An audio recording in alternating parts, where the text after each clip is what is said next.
You know, perhaps if we saw love as a journey and not an accident, it would be, you know, this may seem like a bit of a sidebar, but I watched this weekend again the movie We Were Soldiers, Mel Gibson. The first offensive of the Vietnam War, the 7th Cavalry resurrected, Custer's Cavalry.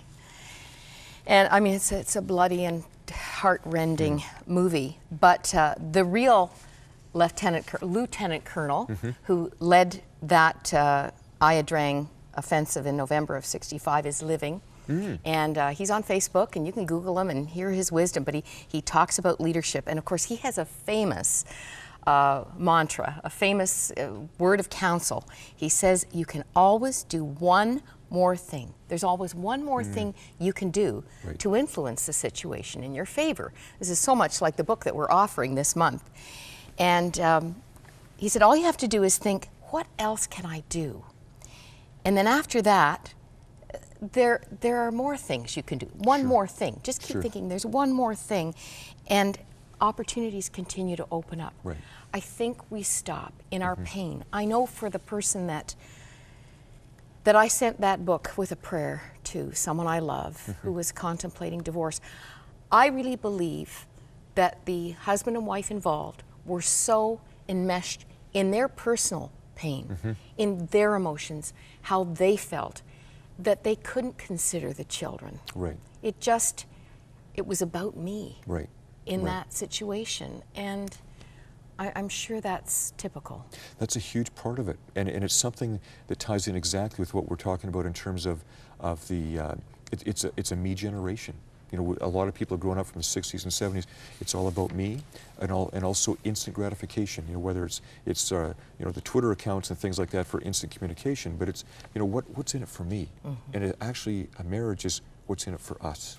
How do I support your needs as a spouse? And that's what it's all about. And from that will come success in marriage. Wow, what a novel concept.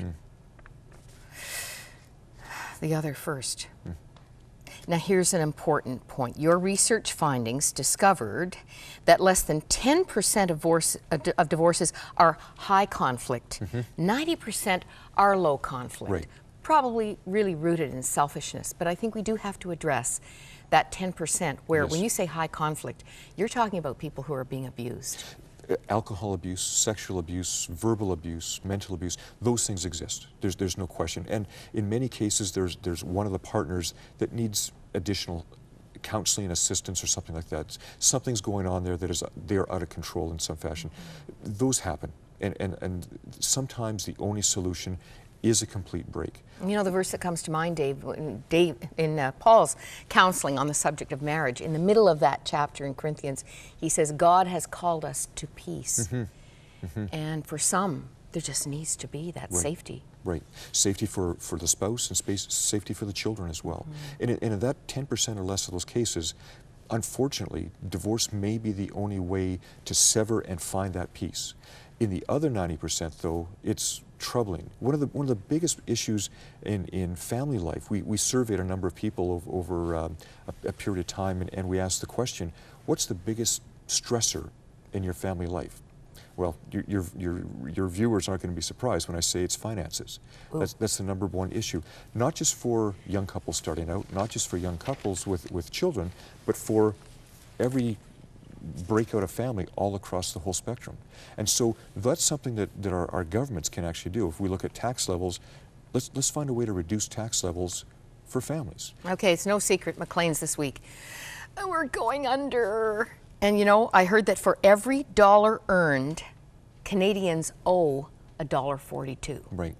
We are spending ourselves into a disaster. Into a hole, indeed. Indeed. We want the big house, we want the 2 cars, we want the double-car garage, and all that goes with it. And in fact, reality says that's maybe looks pretty good on the surface, but deep down it's going to cause difficulties, it's going to cause financial stress in your life, and that in turn is going to affect your marriage, it's going to affect your family life. And so we need to come to grips with that. We need to be able to say, am I living within my means? You know, that's very scriptural as well. But it comes down to saying, how am I best able to, you know, here's my income, here's my family needs. Do these two things match up? And if they're not, there needs to be some adjustments that take place. Now, counseling is a big thing in your proposal, not just financial counseling, premarital counseling, Absolutely. and counseling for those considering divorce. Absolutely. Absolutely. Oftentimes, premarriage counseling is so important, and it's grown a lot since I was married 30 years ago. And we went through a premarriage counseling process at our church. But it's so important that young couples today, as they're moving into marriage, understand what this big change is going to be in their life. It's huge changes.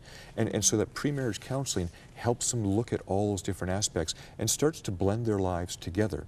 The divorce counseling is so important as well, that if they face their problems head on as a couple and look to find solutions to that, rather than the angst between husband and wife, but rather saying, how are we going to face these problems together? Can we do that? Can we find solutions?